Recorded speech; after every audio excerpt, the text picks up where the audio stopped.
안녕하세요. 네, 반갑습니다. 먼저 히브리서 말씀을 통해서 한번 보기로 합니다. 히브리서 10장 23절로 25절까지의 말씀입니다.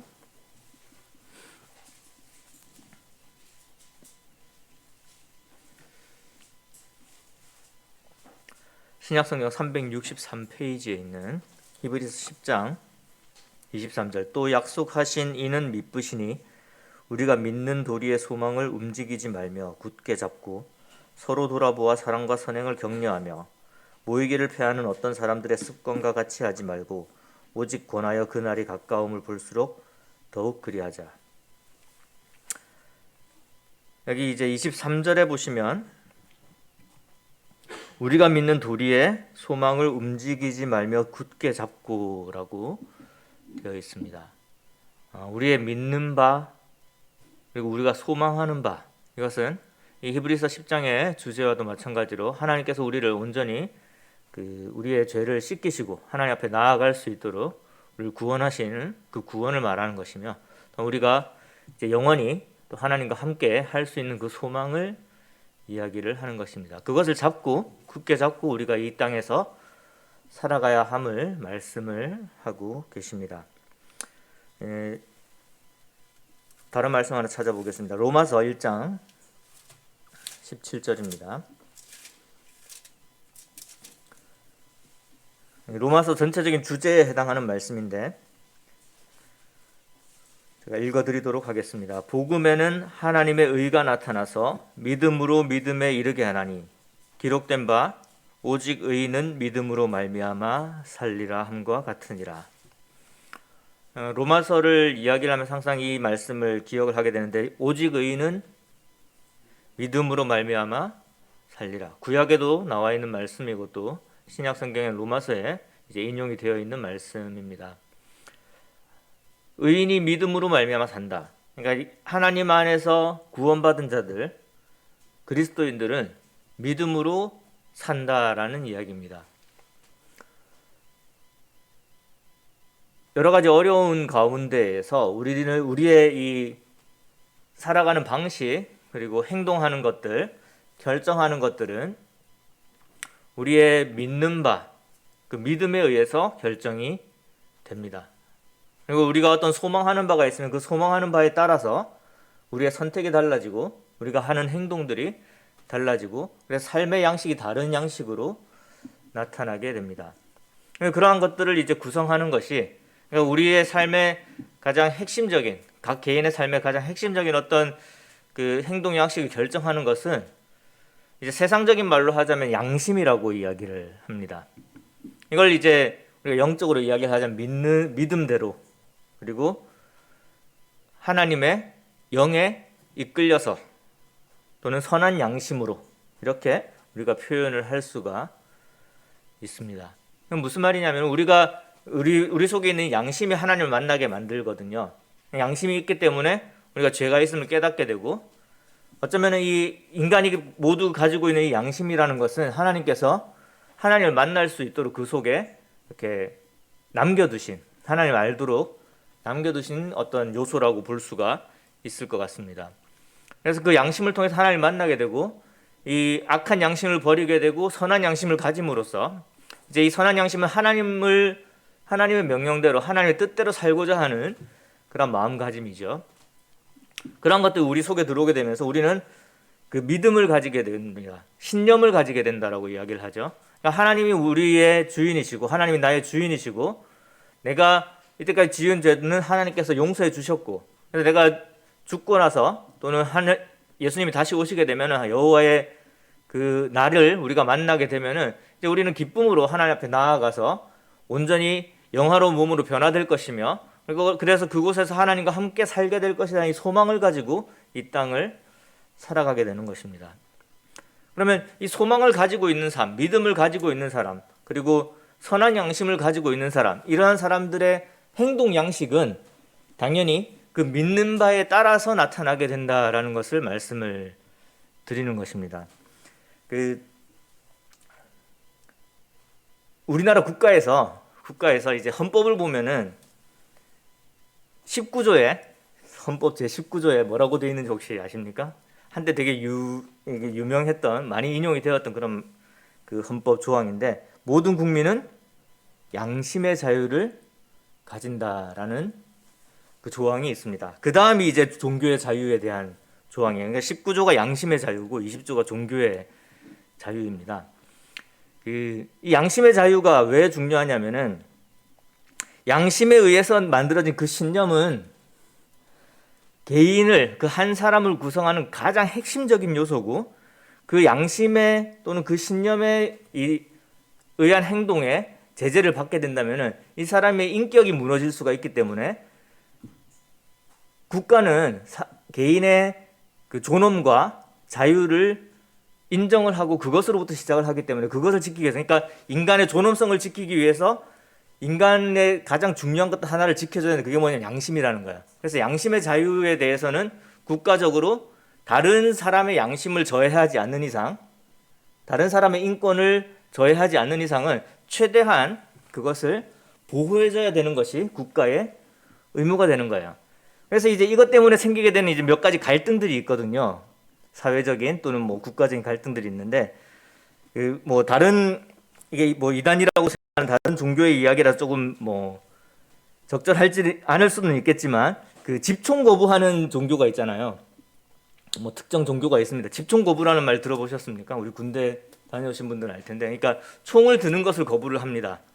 총이 살상 무기이기 때문에 자기의 양심상 살상 무기를 내가 드는 것은 내 양심적으로 이걸 허용할 수 없다라고 해서 이제 군대를 안 가게 되죠. 그러면 이제 군법에 의해서 이제 그 판단을 해서 징역을 살게 해요. 3년의 징역을 살게 해요. 그것을 감수하고 안 가겠다라고 이야기하는 그런 종교가 특정 이제 종교가 있습니다.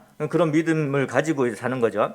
근데 그런 그 사람에 대해서 두 가지 판례를 제가 가지고 왔는데 한 가지에는 군법상으로 유죄로 판결되어서 형을 살게 했고 또 한 가지 판례는 무죄를 인정을 하고 대체복무를 인정을 해주는 판례가 생깁니다. 근데 그 차이가 뭔지 한번 들여다보니까 이 첫 번째 사람은 자기가 평소에 내가 병력을 하지 않겠다라는 것들을 언급한 증거가 없고 이게 군대를 간다고 해서 그의 인격 형성에 있어서 큰 이 저해가 되지 않기 때문에 그것을 유죄로 판단을 해서 형을 살게 했고 다른 한 사람은 굉장히 그전에 적극적인 신앙생활을 했었고 그 다음에 양심에 따라서 병력을 거부한다는 취지의 진술을 했었고 일정하게 그 다음에 그 사람의 신념이 그 사람의 내면 깊숙이 자리 잡아서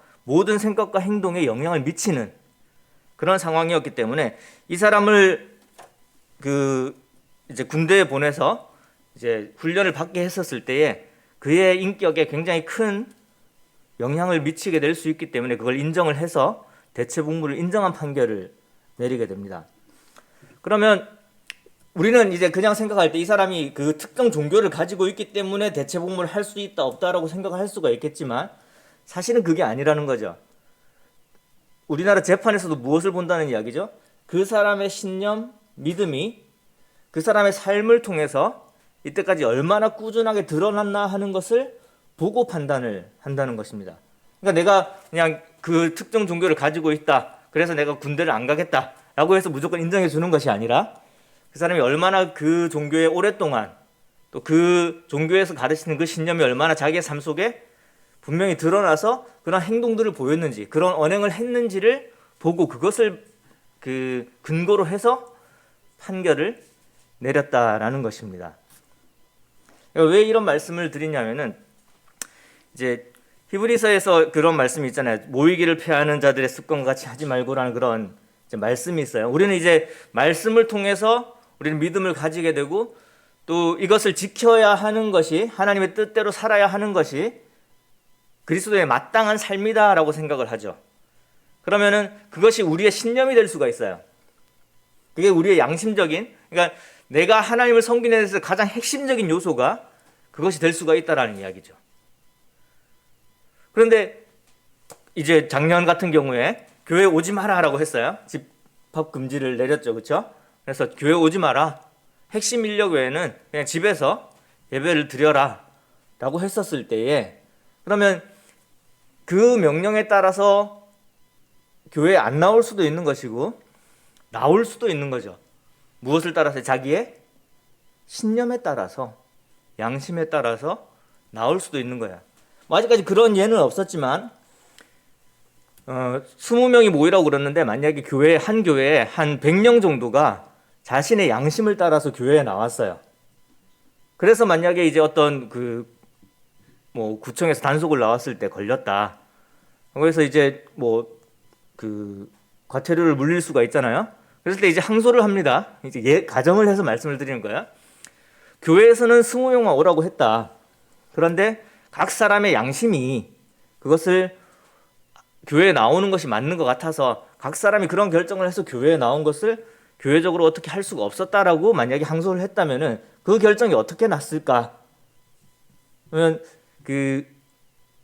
이제 아까 말했던 집총 거부한 그 청년의 사례랑 비슷한 결론이 나지 않았을까 하는 거예요. 무슨 말이냐면은 그 전에 그 교인들이 어떠한 그 삶의 모습을 보였는지, 신념에 따른 행동을 보였는지를 보겠죠.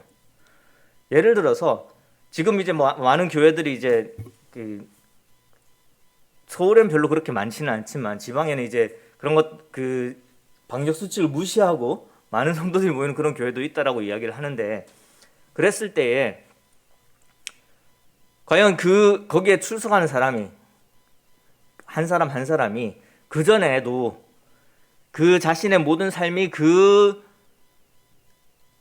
이런 행정적인 조치에도 불구하고 꼭 나와야 될 만큼의, 나오지 않으면 나의 인격에 손상이 갈 만큼의 그런 신념을 가졌는지를 확인을 해본다라는 이야기죠. 근데 만약에 그렇지 않으면은 이것은 양심의 자유에 해당하지 않는다라는 결론이 날 수가 있는 거고, 만약에 그 사람이 그 전에 항상 그렇게 살아왔다면은, 그러니까 자기의 어떠한 불이익이 있어도 직장에서의 불이익이라든지, 그러니까 코로나 이전의 상황에서 어떤 금전적인 불이익이라든지, 아니면 내가 아파가지고 움직일 수 없는 상황이 되었음에도 불구하고 이 교회에 나가는 것이 나에게 굉장히 중요한 것이기 때문에, 모이는 것이 중요한 것이기 때문에 나왔느냐 하는 것들을 본다는 거예요. 그걸 만약에 보고 그 모든 교인들이, 그렇게 모였던 모든 교인들이 정말로 그런 삶을 살았고 그것이 그들의 삶에 있어서, 신념에 있어서 핵심적인 부분을 차지한다라고 하면은, 이제 우리나라에서 어떤 결론이 날지는 모르겠지만, 만약에 이게 정말 제대로 된 헌법의 정신에 따라서 판단을 한다면 무죄가 될 수도 있다라는 말씀을 드리는 거예요. 그럼 이제 생각을 해봐야 되겠죠. 정말 우리의 삶은 내가 그렇게 주장할 만큼 이것이 나의 양심의 문제이기 때문에 나는 무조건 나와야 된다고 주장할 만큼 그런 삶을 살았는지를 생각을 해봐야 되는 거죠. 근데 제 스스로에게 물어봐도 내가 이런 판단에, 국가적인 판단을 할 때, 이 사람은 정말 양심적으로 무조건 일요일에 나와야 되는 사람이다라는 판결을 들을 수 있을까? 라는 생각을 하면은, 그러지 않을 수 있겠다.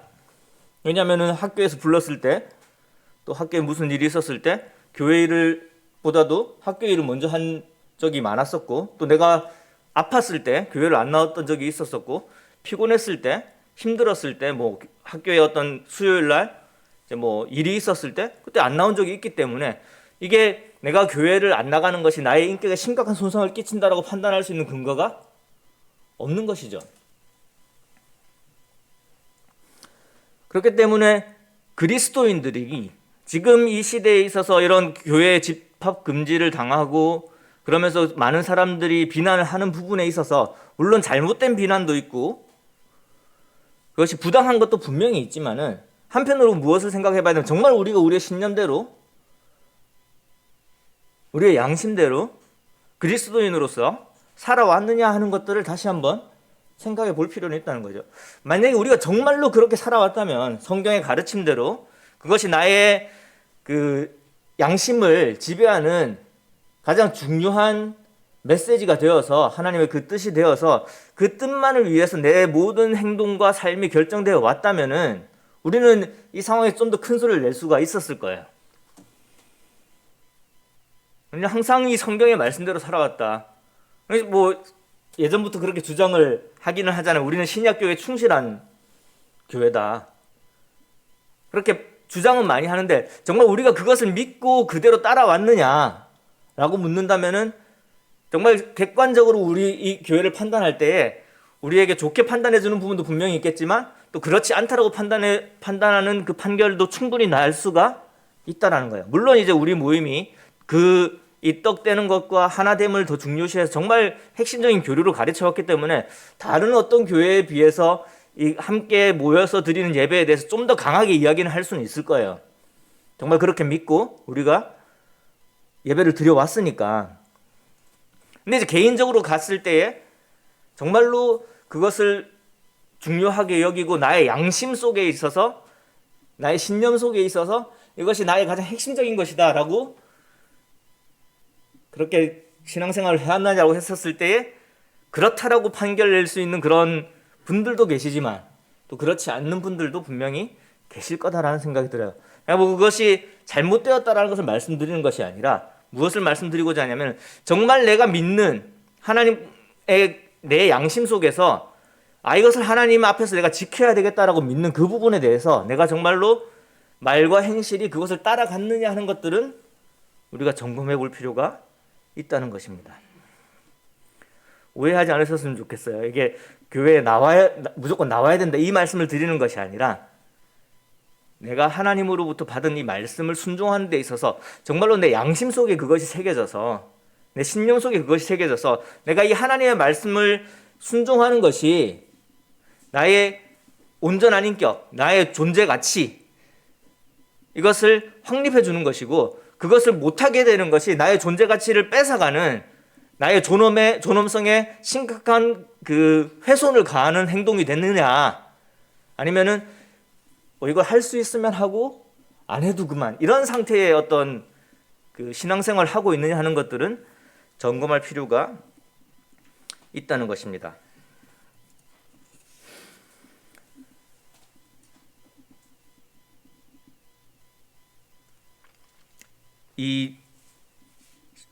우리 모든 성도님들이 신념을 가지고 그 신앙이 나의 양심이 나에게 이야기하는 대로 살아가는 것은 굉장히 중요한 것입니다. 이게 필요한 것이죠. 그래서 믿음으로 산다라는 것, 소망을 굳게 잡고 깨어 있다라는 것은 내가 정말로 하나님의 말씀이 하나님이 나에게 주신 명령이 나의 삶을 지배하고 있느냐, 나의 행동을 지배하고 있느냐, 나의 말을 지배하고 있느냐 이런 것들을 확인을 해야 된다라는 것이죠. 근데 이제 이 부분에서 좀 한 가지 주의해야 될 부분이 있습니다.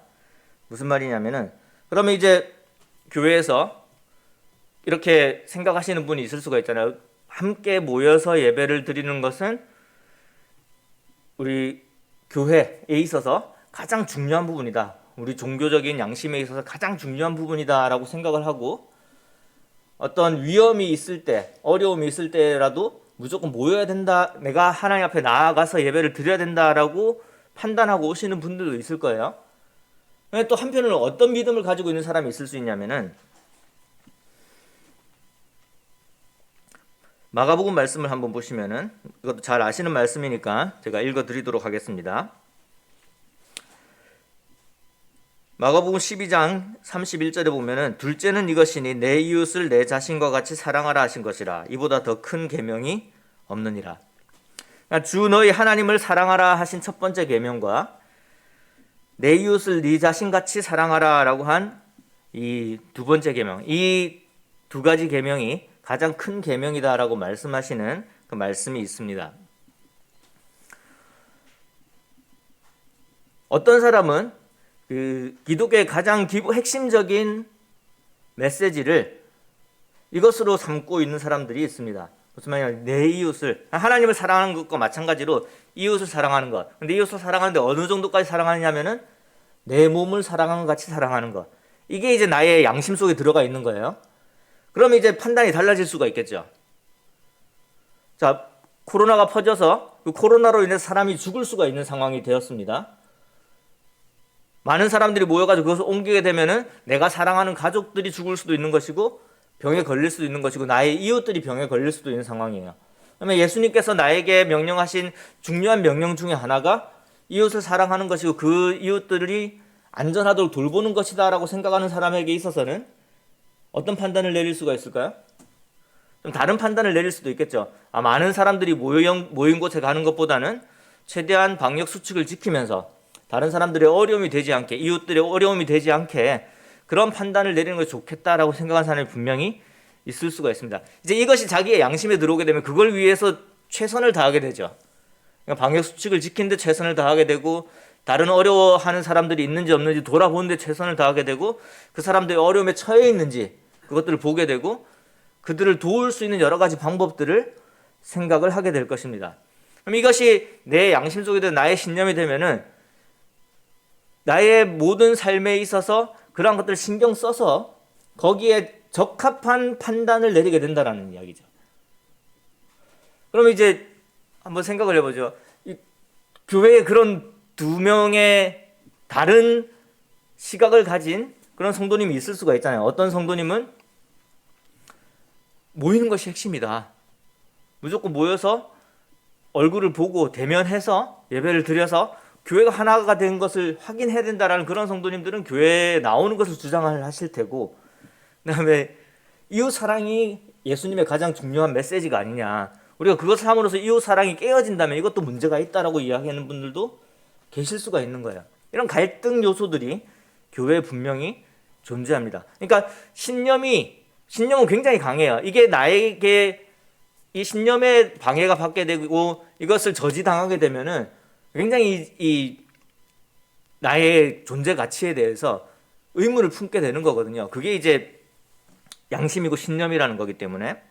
그래서 이제 이런 갈등의 요소들을 어떻게 해결할 것인가 하는 것들도 이제 이 시대에 굉장히 중요한 메시지가 된 것이죠. 왜냐하면은 우리가 자유롭게 모일 수 있고 우리가 자유롭게 모든 것을 할 수 있는 상황이면은 이런 이제 갈등들이 별로 없겠지만, 이제 뭐 지금까지 그래왔고 또 앞으로 또 얼마나 이런 상황이 계속될지 모르는 상황에서 이런 갈등 요소들이 어떻게 해결될 수 있는지를 좀 고민해 보는 것도 교회가 이제 신경 써야 될 부분이라는 것을 생각을 하게 됩니다.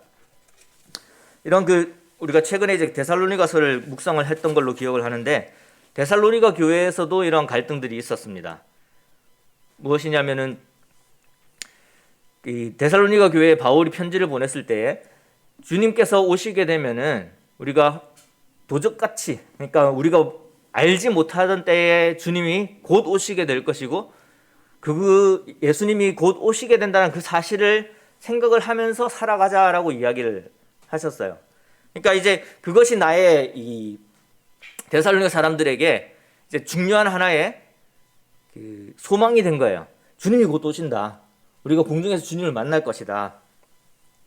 데살로니가전서 5장 2절에 보면은 주의 날이 밤에 도둑같이 이를 줄을 너희 자신이 자세히 알기 때문이다 라고 말씀하시는, 5장 6절에 보시면 그러므로 우리는 다른 이들과 같이 자지 말고 오직 깨어 정신을 차릴지라 이렇게 말씀을 하셨어요.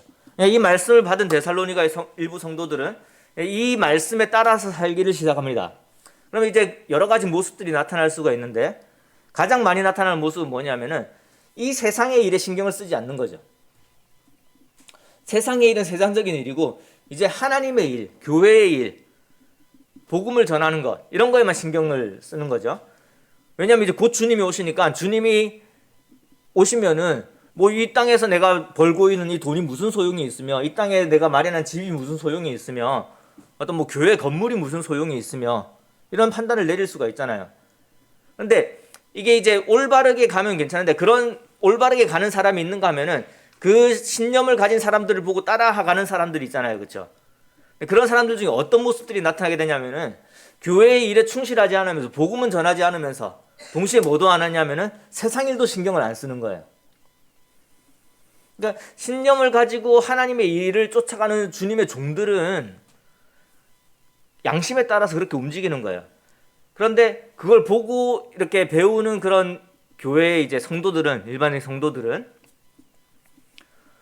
이제 그 삶을 완전히 쫓아가지는 못하는데, 그러니까 양심적으로 온전히 하나님께 드려진 그런 삶은 아닌데 모습은 이제 그 모습을 이제 추구를 하게 되다 보면은 이제 세상 일에 관심을 점점 안 두게 되고, 그래서 이제 데살로니가 교회에 나타났던 그 어려움이 뭐였냐면 사람들이 게을러진 거예요.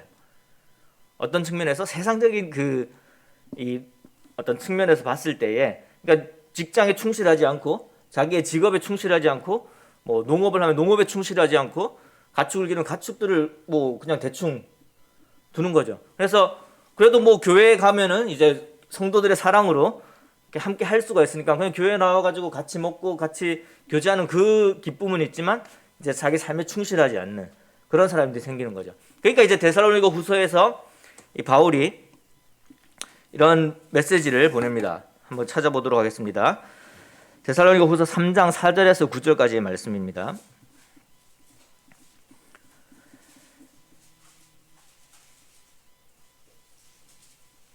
사절에 보시면 너희에 대하여는 우리가 명한 것을 너희가 행하고 또 행할 줄을 우리가 주 안에서 확신하노니 주께서 너희 마음을 인도하여 하나님의 사랑과 그리스도 인내에 들어가게 하시기를 원하노라. 6절입니다. 데살로니가 후서 3장 6절. 형제들아 우리 주 예수 그리스도의 이름으로 너희를 명하노니 게으르게 행하고 우리에게서 받은 전통대로 행하지 아니하는 모든 형제에게서 떠나라. 데살로니가 후서 3장 6절에 보면은 이제 예수님 이름을 명한다라고 그러는데 게으르게 행하고 우리에게서 받은 전통대로 행하지 않은 모든 형제에게서 떠나라. 우리가 너희들에게 있을 때에 이 바울은 사역자였잖아요. 정말로 주님을 위해서 일하고 복음을 전하고 가르쳤던 사역자였어요. 근데 이 바울이 데살로니가 교회에서 보여줬던 모습이 뭐냐면은 무질서 있게 행하지 않았고 음식을 값없이 먹지 않았고 수고하면서 주야로 애썼다라고 이야기를 하는 거예요. 그것을 너희들한테 보여주지 않았느냐. 그러니까 바울은 데살로니가에 있으면서 또는 전도 여행을 다니면서 충분히 그것을 받을 수 있는 받아도 되는 위치에 있었음에도 불구하고 일부러 그렇게 하지 않았던 거예요. 다 값을 치러서 음식을 먹고 수고하고 열심히 일을 했어요. 그 일을 한 것으로 자기의 벌이를 삼아서 자기가 이제 먹고 살았다라고 이야기를 하는 것입니다. 그러면 여기서 말하는 것은 무엇이죠? 이 땅에 있는 모든 것을 관심 가지지 말고 다 팽개치고 하나님의 일을 하라라는 그런 말씀이라기보다는 어떻게 하라는 거죠? 삶을 열심히 충실하게 부지런히 게으르지 말고 살아라라는 메시지를 보내고 있습니다. 그러면 이제 교회에 그런 그냥 이제 겉으로 보기에 전혀 다른 믿음을 가지고 사는 사람이 두 부류가 보일 수가 있어요. 뭐냐면은 한 부류는 정말 이 세상에 있는 것은 별로 가치가 없는 것이니까 그것을 추구하지 않고 곧 주님이 오시면 그 주님이 오시는 그 앞에서 정말 내가 열심히 주님만을 위해 살았습니다라는 것을 간증하기 위해서 오로지 주님의 일을 하는 그런 성도님들이 계실 수가 있어요. 이것도 그 성도님의 양심에 따라서 그렇게 행동하는 것입니다. 또 한편으로는 이 세상에 충실하고 다른 사람들한테 어려움이 되지 않게 하기 위해서 정말 부지런히 노력하고 그 나에게 주신 재능들을 사용하여서 일을 하고 다른 사람들을 돕는 그런 직업을 가지고 그 직업에서 얻어들이는 그 재물들로 또 헌금하고 어려운 사람을 돕고 하는 사람들도 생길 수가 있다는 거예요. 그렇게 충실한 삶을 사는 것이 하나님의 뜻이다라고 믿게 되면은 그러면 어떻게 조화를 이루어야 되느냐라고 했었을 때에 이렇게 물론 이제 이 교회에 주는 바울의 메시지는 어떤 면은 한쪽으로 이야기를 했다가 또 다른 쪽으로 이야기를 해서 균형을 맞추려는 것처럼 보일 수도 있겠지만 실질적으로는 뭐냐면은 그런 믿음을 가지고 제대로 살아가는 사람은 그냥 그렇게 살아가라는 이야기예요. 그리고 또 그냥 그걸 쫓아가서 제대로 된 나의 신앙을 가지지 않고 그냥 그 모습대로 살아가는 그런 삶을 살 것이 아니라 정말 제대로 된 믿음을 가지고 살아가라는 것을 말씀하시는 거예요. 그러니까 전심으로 사역하는 사람한테 그럴 필요 없다라고 말씀하시는 것도 아니고 또 세상의 일만을 신경 쓰는데 계속 그렇게만 살아가라. 그렇게 살아가면 안 되고 또 뭔가 더 헌신하는 것도 있어야 된다. 이렇게 어떤 균형을 맞추라는 말씀이 아니라 그 하나님께서 각자에게 주신 그 믿음대로 그 양심대로 그렇게 살아가라는 걸 말씀을 하시는 거야. 그럼 그 균형은 어떻게 맞춰지냐면은 그런 성도님들이 한 교회에 있으면서 맞춰지는 거예요.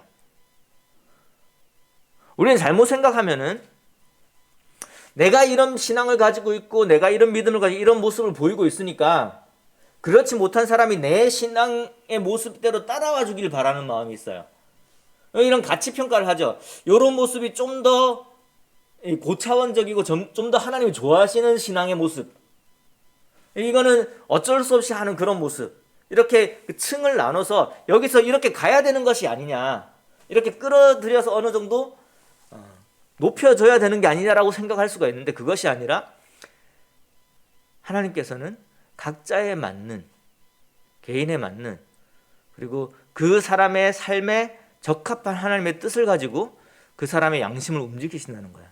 그럼 뭐가 필요할까요? 어떤 사람을 내 기준에 맞춰서 이렇게 균형을 이렇게 서로 깎아내고 해서 이렇게 되는 게 필요할까요? 그런 상황이 필요할 수도 있어요. 뭐냐면은 내가 잘못된 부분이 있고 고쳐야 되는 부분이 있을 때는 그렇게 서로 맞춰 나가는 것이죠. 그런데 대부분은 이렇게 사는 사람과 이렇게 사는 사람이 서로를 인정해 주는 게 필요해요. 교회 안에서.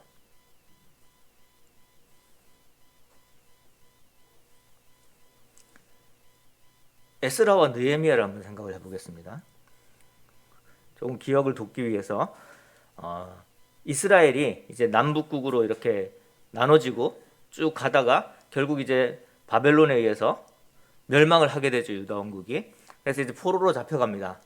다시 그 포로에서 회복되는 회복기가 있습니다. 그때 이제 지도자가 있는데 첫 번째 귀할 때 스룹바벨, 두 번째 귀할 때 에스라, 세 번째 귀할 때 느헤미야입니다.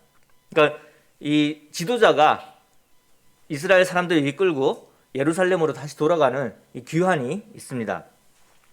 BC 537년도에 스룹바벨이 많은 사람을 이끌고 예루살렘에 가서 1차 귀환을 하고 그때 이제 예루살렘의 성전을 다시 짓습니다. 여러 가지 우여곡절을 거치고 나서 성전이 다 완공이 되고 두 번째 BC 458년도 아닥사스다 7년에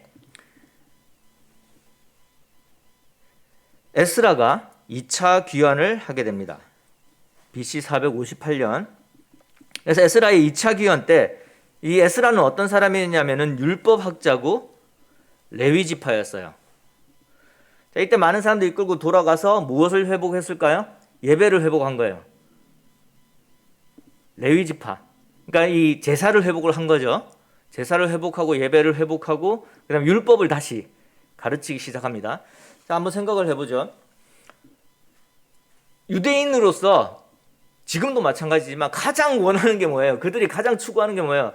성전을 다시 지어서 그 성전에서 하나님께 다시 제사를 드리는 거잖아요. 이게 가능해진 상황이 됐어요. 그래서 에스라는 자기의 삶을 모두 헌신을 하는 거예요. 어디에? 제사에. 율법을 가르치는데 헌신을 한 거예요. 이때 느헤미야가 무엇을 하고 있었을까요? 이때 느헤미야는 무엇을 하고 있었을까요? 네. 왕의 시중이 되기 위해서 열심히 어느 왕이요? 페르시아 왕. 이때가 이제 아닥사스다 때니까 아닥사스다 왕의 시종이 되어서 거기서 일을 하고 있었던 거예요. 그 시점에서 한번 보자고요. 그러니까 14년 후에 느헤미야가 다시 성벽 재건을 위해서 다시 오기는 하지만 그 3차 기한이 BC 444년입니다. 그러니까 14년의 차이가 있어요. 458년에서 444년. 14년 전 에스라가 와서 예배를 회복하고 율법을 가르칠 때 느헤미야는 어디 있었냐면은 수상궁에 있었던 거예요. 거기서 왕의 신하로 있었던 거죠. 그러면서 자기의 커리어를 이렇게 차근차근 쌓아 나갑니다. 역사가 지나서 보는 우리에게 있어서는 느헤미야도 대단한 사람이고 에스라도 대단한 사람이고 하나님의 일을 한 사람으로 보이지만 만약에 BC 458년경에 사람들이 이 두 유명한 사람을 보고 평가를 한다라고 한다면은 어떤 평가를 내릴 수가 있을까요? 많은 사람들은 누군가는 옳은 일을 하고 있는 거고 누군가는 잘못된 일을 한다라고 판단을 하게 될 거예요. 종교적인 관점에서 판단을 한다면. 에스라는 올바른 선택을 한 것이고 느헤미야는 지금 뭔가 잘못된 판단을 하고 있다. 지금 거기 있을 때가 아닌데 느헤미야는 어떤 사람이냐? 유다 지파의 왕의 직계 후손이었어요. 그러니까 이 느헤미야가 만약에 이제 예루살렘에 돌아온다면은 왕정을 다시 회복하고 사람들을 모을 수 있는 굉장히 중요한 역할을 할 수 있는 지도자가 될 수 있는 그런 중요한 사람이었던 거예요. 유다의 왕의 후손이거든요, 느헤미야가. 그런데 이 에스라가 귀환할 당시에는 느헤미야는 적국 페르시아의 왕의 시중으로 있었던 거예요. 그러면 비난을 해야 되는 건가요? 그리고 나중에 이제 느헤미야가 14년에 돌아왔습니다. 그럼 에스라와 협력이 가능할까요? 만약에 지금 우리의 어떤 종교적인 그런 판단의 시각으로 본다면은 뭔가 이게 좀 느헤미야에 대해서 잘못 안 좋게 나쁘게 평가를 내릴 수도 있는 거죠. 그런데 역사는 그렇게 기록하지 않고 있어요. 그리고 이 느헤미야와 에스라는 굉장히 다른 모습을 보여요. 무슨 말이냐면은 에스라가 이제 이 예루살렘에 이렇게 거룩이 깨어지는 모습을 봤을 때 에스라는 어떻게 하죠? 눈물로 기도를 합니다. 그러면 이제 에스라가 눈물로 기도했으니까 교회에 어떤 문제가 생겼을 때 어떤 잘못하는 사람이 있을 때 지도자는 눈물로 기도하는 게 맞습니다라고 생각하는 사람이 있을 수가 있겠죠. 근데 참 공교롭게도 느헤미야는 그런 그 잘못된 걸 봤을 때 어떻게 하죠? 즉각적으로 내쫓죠. 이 성전이 더럽혀졌을 때 즉각적으로 그 사람을 내쫓고 청소를 하고 또 사람들을 이제 나무라는, 그러니까 기도의 모습을 거치는 게 아니라 그런 거 잘못된 것이 발견됐을 때 즉각적으로 움직여요. 그러면 느헤미야를 공부할 때는 역시 지도자는 이런 모습이 있어야 돼. 뭔가 이렇게 좀 카리스마도 있고 뭔가 잘못하는 것에 대해서 딱딱 이건 안 되는 거예요, 이렇게 지적하는 그런 게 있어야 돼라고 판단할 수가 있잖아요. 그런 것이 옳다고 생각하고 그렇게 행동하는 사람이 있을 수 있다는 거예요. 그런데 자세히 보면은 그 사람이 어떤 배경을 가지고 어떻게 살아왔느냐에 따라서 그 사람이 행동하는 양식이 달라질 수 있다는 거예요. 에스라는 레위 지파로서 하나님께 제사를 드리는 사람으로서 율법을 공부한 사람으로서 그 하나님과 이스라엘 사이의 회복을 꿈꿨던 것이고, 느헤미야 같은 경우에는 유다 지파로서 왕으로서 지도자로서 정말 그 국가가 제대로 이렇게 거룩함을 유지하는 성벽을 통해서 딱 구분되어지는, 그래서 이스라엘의 어떤 정체성을 그대로 쫓아가기로 하는 그런 그 강력한 마음으로 그런 행동들을 하게 된 것이죠. 그런 것들을 가능하게 하기 위해서 사실은 페르시아 그 수상궁에서 자기의 힘을 계속해서 키워왔던 거죠. 그러니까 이것을 정말 왕한테 이야기해가지고 확실하게 이스라엘을 이렇게 어떤 종교적으로 문화적으로 독립을 시킬 수 있는 그런 힘을 키워야 되겠다는 그 생각으로 그 14년을 참아왔던 거거든요.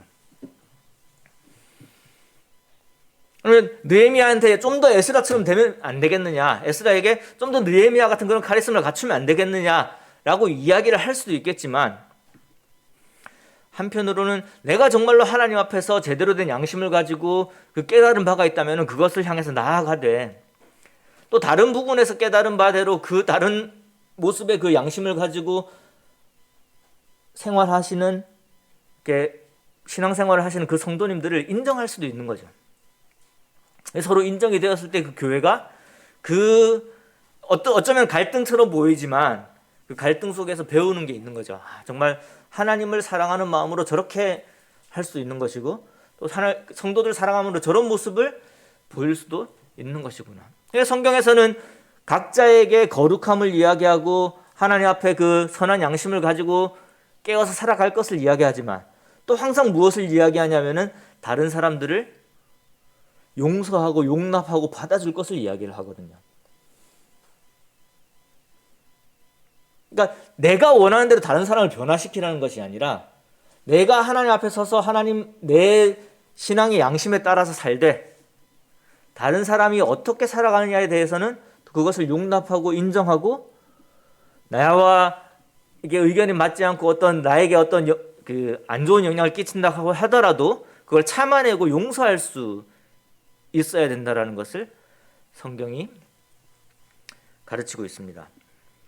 사실 이런 갈등들은 이제 크게 보면 어떤 이런 그 지도자들의 모습에서 또 신앙생활에서 보여줄 수도 있지만 사실 자잘하게 이렇게 많은 갈등 요소들을 만들어내고 있습니다. 특히 이제 요즘에 있어서는 정치적인 갈등들도 교회 속으로 들어오게 되거든요. 이런 부분들도 좀 고민을 해볼 필요가 있습니다. 왜냐하면 이 정치가 우리나라 같은 경우에는 뭐 그냥 뭐 정치인들이 하는 것 이렇게 되어 있지만 미국을 예로 들면 그 사람의 삶의 방식들도 많이 결정을 하거든요. 이 사람이 민주당 이 성향의 사람이냐 공화당 성향의 사람이냐에 따라서 굉장히 많은 그 선택의 요소들이 달라집니다. 그걸 서로 용납하지 못하면은 그건 교회에도 갈등이 될 수가 있습니다. 뭐 그냥 예를 들어서 이야기를 하기 위해서 이제 우리나라적인 부분보다 이제 미국의 예를 들어서 이야기를 하자면은 이 민주당 쪽은 어떤 성향을 가지고 있냐면은 국가의 힘을 크게 하는 걸 좋아해요. 국가가 많은 것을 제어하는 걸 좋아합니다. 시장 경제를 그냥 가만히 놔두면 부자가 돈을 더 많이 벌거든요. 그냥 가만히 안 놔둬요. 부자가 좀 덜 벌게 하고 그 버는 돈을 좀 더 가난한 사람들한테 갈 수 있도록 여러 가지 제도들을 만듭니다. 국가가 커지죠. 민주당 같은 경우에는. 그런데 또 이런 부분이 있어요. 뭐 이렇게 방역을 하게 되면은 교회 같은 이제 많은 사람들이 모이는 걸 먼저 막죠. 그 다음에 기독교 학교라고 하더라도 기독교인이 아닌 사람이 학교를 다닐 수 있으니 교회 그 학교 안에서 기도를 못하게 해요. 왜냐하면은 전체적인 그런 것보다 각 개인의 그 생각이나 그 사람 소수인 또는 뭐 다른 생각을 하는 사람들의 그런 자유를 지켜주는 것이 굉장히 중요하거든요. 그러니까 같은 어떤 사람만 좋아하고 다른 사람은 그 학교에 다니는 게 힘든 그런 상황을 만드는 걸 별로 안 좋아해요. 민주당 성향은. 그렇기 때문에 이제 뭐 종교적인 행사 같은 것들을 공공연하게 하는 것들을 못하게 하죠. 그래서 이제 뭐 가장 큰 예로 민주당 정권 때는 크리스마스라는 말도 못 쓰게 했었어요. 홀리데이라는 말을 쓰게 하지 크리스마스라는 말을 이제 공식적으로 잘 못 쓰게 하는 거예요. 이게 뭐 백화점에 크리스마스 행사다 이렇게 못 하게 하고 홀리데이 행사다 이렇게 이야기를 하도록. 그러니까 왜냐하면은 기독교인이 아는 사람이 이렇게 약간 좀 기분이 상할 수 있으니까 그런 부분들을 이제 보호해주기 위한 그런 판단을 내리는 거예요. 그리고 캠퍼스 내에서 포교 활동 같은 거 하려고 그러면은 그런 것들 많이 제어를 하죠. 또 다른 사람의 자유를 침해한다고. 그럼 이제 반대로 이제 공화당 쪽은 어떠냐면은 작은 정부를 추구해요. 개인의 자유가 중요하기 때문에 국가적으로 막는 것이 별로 없습니다. 그냥 돈 많이 벌 수 있으면 많이 벌고 다 부자들을 위한 이제 정책들을 많이 한다라고 알려져 있죠. 그걸 왜 그러냐면 개인의 자유와 양심을 굉장히 중요하게 여기기 때문에 그렇습니다. 그 다음에 가정의 가치를 굉장히 중요하게 생각을 해요. 보수적인 가치죠. 그래서 동성애를 허용을 하지 않습니다. 일반적으로. 민주당 쪽은 어떨까요? 동성애를 허용하죠. 왜냐하면 그 사람의 생각이니까. 그 사람이 원하는 것들이면 그걸 할 수 있도록 해줘야 된다 이런 거니까. 그 다음에 뭐 헌법 재판에서 그런 경우가 있었지만 집합 금지를 해서 교회가 우리는 그래도 모일 거다라고 했었을 때 교회 쪽에 손을 들어주는 그런 판결도 실질적으로 작년에 나왔었습니다. 공화당 정권일 때였죠. 포교 활동 가능하고요. 학교에서 기독교 학교 같은 경우에 학교에서 기도하는 것도 가능하게 하고 뭐 저번 이제 공화당 정권 때 뭐 트럼프가 이렇게 대놓고 이야기했던 것 중에 하나 크리스마스라는 이야기를 계속 하면서 크리스마스라는 단어를 다시 부활을 시켰죠. 그러면 이제 보수적인 성향을 가진 그리스도인들이 있을 수가 있잖아요. 그러면 이게 마음에 드는 거예요. 그렇잖아요. 이런 정치적인 성향이 학교에서 기도할 수 있고 크리스마스라는 말 쓸 수 있고 포교 활동할 수 있고 그다음에 가정의 가치를 중요시 여기니까 동성애를 반대하고 그런 것에 대해서 이제 분명히 이야기를 할 수 있으니까 민주당은 마음에 안 드는 거예요. 근데 또 한편으로 어떤 이제 목사들이 있냐면은 민주당에서는 평등을 강조하잖아요. 뭐 많은 사람들이 이렇게 행복하게 살 수 있는 그런 그 국가를 많이 추구를 하거든요. 근데 그것이 하나님 성경에서 말하는 가치와 이렇게 맞닿아 있는 부분들이 분명히 있죠. 그러면 이제 이게 이제 갈등 요소가 되는 거예요. 교회 안에 들어오게 되면은. 그렇지 않겠습니까? 그래서 아마 뭐 우리 지금 이제 제가 미국을 예를 들었지만 이런 비슷한 것들이 이제 우리나라에도 그런 갈등들이 생기거든요. 이게 이제 미국은 이렇게 정리하기 쉽게 딱 눈에 보이게 이렇게 갈리는데 우리나라는 조금 이제 좀 더 복잡하긴 합니다만은, 그러니까 어떤 정책이나 어떤 정권이나 어떤 그 이렇게 행정적인 판단에 있어서 이것을 찬성하는 사람이 생기고, 아까도 말했지만 뭐 교회 집합 금지를 한다. 그럼 요거에 대해서 찬성하는 사람도 있고 반대하는 사람도 분명히 생기게 되는 거죠. 그런 것들을 봤을 때에 우리가 이것이 성경에서 핵심적으로 말하는, 그리고 이것이 뭐 성경에서 말하고 있는 바를 한 정권이나 한 정치나 한 뭐 정당이 이걸 잘 따르고 있는 정당이고, 또 이 정당은 잘못하고 있는 정당이다, 이렇게 판단을 하실 수는 있어요. 양심이 그렇게 따라갈 수는 있잖아요, 그렇죠? 근데 그것조차도 다른 쪽도 그 내면을 들어봤을 때 인정을 하는 게 필요해요. 그 부분에도 분명히 성경의 어떤 그 말씀에 따라서 행동하는 그런 사람들이 그쪽에도 분명히 있는 거거든요. 이쪽에 있는 사람도 저쪽을 비난할 필요가 없고, 이쪽에 있는 사람 저쪽을 비난할 필요가 없어요. 근데 그런 성향을 가지는 건 할 수가 있는 거예요. 왜냐하면 내가 하나님의 말씀을 읽으면서 그 부분이 나에게 강하게 다가올 수는 있는 거거든요. 그것을 가지는 것은 괜찮아요. 근데 이러한 그 정치 성향을 가지고 있지 않다고 해서 다른 성도들이 양심이 잘못됐다, 믿음이 잘못됐다, 하나님에 대해서 뭔가 잘못 알고 있다라고 이야기할 때는 조심할 필요가 있는 것이죠. 물론 분명하게 이야기해야 되는 부분들이 있어요. 가령 예를 들자면 어떤 자매가, 어떤 형제가 동성애를 이제 지지하다 못해서 자기가 그런 쪽으로 빠지고 있다라고 하면 교회적인 입장에서 그것이 잘못됐고 하나님이 우리에게 주신 그 가정의 가치가 어떤 것인지를 분명하게 이야기해 줄 필요가 있죠. 이런 부분들은 당연히 해야 되는 것입니다. 근데 이런 경우가 있잖아요. 동성애를 가진 사람들에게도 복음을 전해야 되지 않겠습니까? 그들도 어려움이 있으니까 그럼 그 어려움들을 돌봐줘야 되지 않겠습니까? 라고 하는 사람들에게 동성애 잘못된 건데 그거 그렇게 하면 되겠습니까? 라고 이야기할 필요는 없는 것이죠. 그 어떤 행동을 하는 것, 어떤 의견을 주장하는 것이 어떤 하나님 앞에서의 그 신앙의 양심에 의해서 나온 것인지를 우리가 이해할 수 있어야 된다는 거예요. 정리를 하겠습니다. 우리의 삶의 모든 행동과 말들은 신념에서 와요. 그 신념은, 그리스도인의 신념은, 그 양심은 하나님이 주시는 그 명령에 따라서, 하나님의 뜻에 따라서 살아가는 것이에요. 그 하나님에 대한 그 믿음으로 인해서 나오는 것이 신앙인의 양심입니다. 그것을 따라서 사는 것이 우리에게 필요한 거예요. 우리가 그렇게 하지 못했기 때문에 부끄러워해야 되는 부분들이죠. 근데 그렇게 나타나는 행동들이나 말이 모든 성도가 다 동일하게 가는 것은 아니라는 것을 말씀을 드리는 거예요. 다른 양식을 가지고 생활하고 행동하는 그런 성도들에 대해서 그렇게 하면 안 된다, 나처럼 해야 된다라고 말하기 전에 그의 그 양심 속에 말씀하시는 하나님의 메시지가 무엇인지 이해하는 그 마음이 필요하다는 걸 말씀드리는 거예요. 그래서 교회에 나오는 여러 가지 그런 갈등들이, 생각해보세요. 이게 신념에서 나오는 어떤 행동이면은 굽히기 굉장히 힘듭니다. 그러니까 강하게 이야기를 하는 거예요. 강하게 이야기를 하니까 마치 저것만 옳은가 이렇게 느껴질 수가 있는, 그것 때문에 갈등이 생기는 거거든요. 그럼 다른 한쪽에 있는 성도님이 또 더 강하게 이야기하면서 이제 서로 분열이 생길 수가 있는, 그게 아니라는 거죠. 각자에게 하나님께서 그 상황에 맞게 주시는 하나님의 그 메시지가 있기 때문에 그런 양상이 나타나는 것을 우리가 이해할 필요가 있는 거예요. 에스라의 귀환 시절에 느헤미야를 비난하는 것은 옳지 않은 비난이죠. 왜냐하면 하나님께서 보여주신 그 사람의 길이 다르고, 그 사람이 하나님 앞에 그 올바른 양심을 가지고 하나님 앞에 섰을 때에 그가 받은 하나님의 명령이 달랐을 뿐인 거예요. 그런 것들이 조화롭게 조화가 되면서 정말 하나님의 그 복음이 살아나고 하나님에 대한 예배가 살아나는 그 공간이 어디냐면은 하나님의 집인 거예요.